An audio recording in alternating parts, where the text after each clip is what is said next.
Imagine waking up one day with the realization that the life you have been living is not truly your own. Every choice you have made, every belief you hold, and even the desires that drive you, have they been cultivated by your own inner voice, or have they been shaped by the expectations of others? This question strikes at the very core of what it means to exist authentically.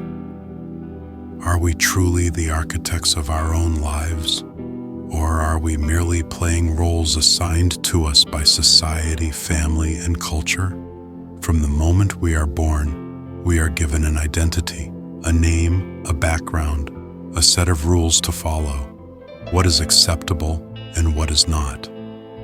These constructs shape the way we think, act, and perceive ourselves. We learn to navigate the world by adapting, by conforming, by suppressing the parts of ourselves that do not fit within the framework we have been handed. But at what cost? For many, this realization does not come easily.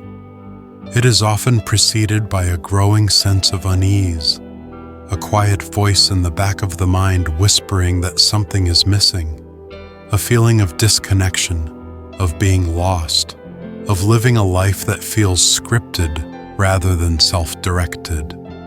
This feeling, Carl Jung believed, was the result of living inauthentically, of being disconnected from the deeper self.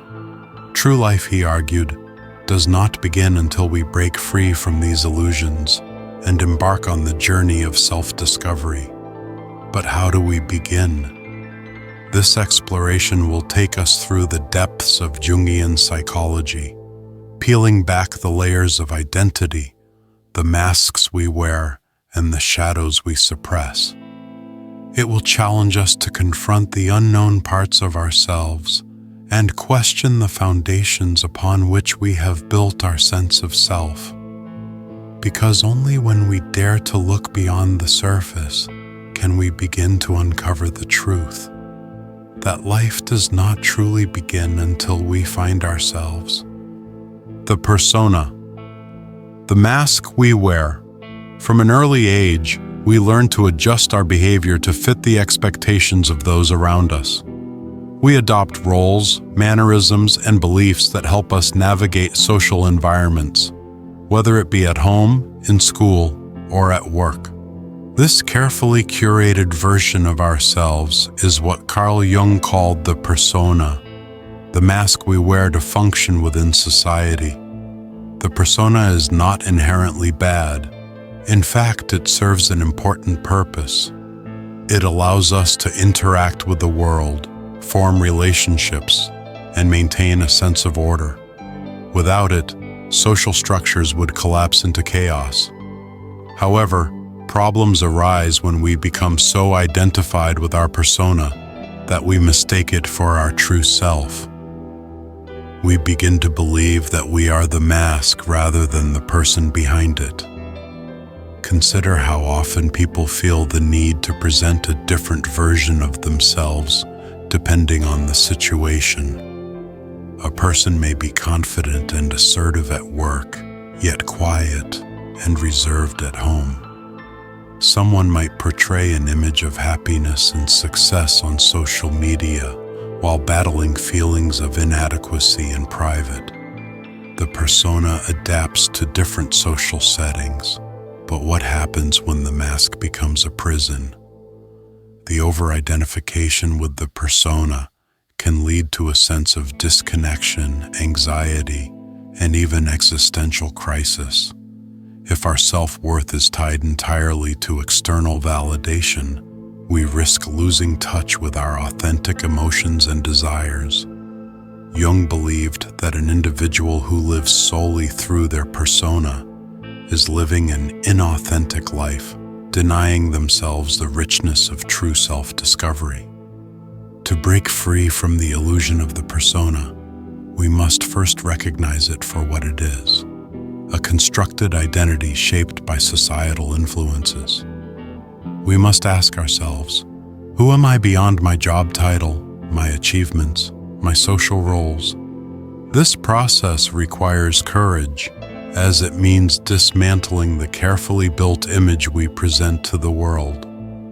But only by stepping beyond the mask can we begin to uncover the deeper layers of our psyche.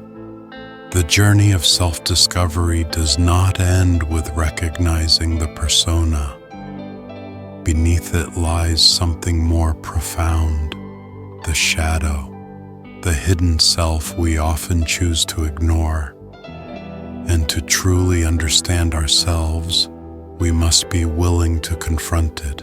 If the persona is the mask we wear to navigate the world, then the shadow is everything we hide beneath it. Jung described the shadow as the repository of our repressed emotions, fears, desires, and aspects of ourselves that we deem unacceptable. It contains the parts of us that society has taught us to reject: anger, envy, vulnerability, or even untapped strengths we are afraid to embrace.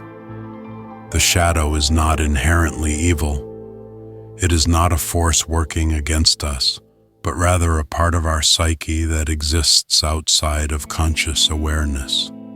However, when left unexamined, the shadow has a way of controlling us in ways we do not realize. It manifests in unconscious patterns, irrational fears, deep-seated insecurities, and impulsive behaviors that seem to come from nowhere. One of the most common ways the shadow reveals itself is through projection. Have you ever intensely disliked someone for reasons you couldn't quite explain, or felt triggered by certain behaviors in others? Often, what irritates us most in other people is a reflection of something within ourselves that we have not fully acknowledged.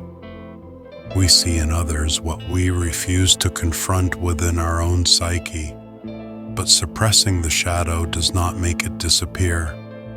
Instead, it lurks beneath the surface, shaping our choices and emotional responses without our awareness. The more we deny it, the more it finds ways to express itself, sometimes in destructive ways such as self-sabotage, unexplained resentment, or an overwhelming sense of emptiness. Jung believed that the key to psychological growth was not eliminating the shadow, but integrating it. This means acknowledging its presence, understanding its origins, and allowing it to be a part of our wholeness. Confronting the shadow is uncomfortable.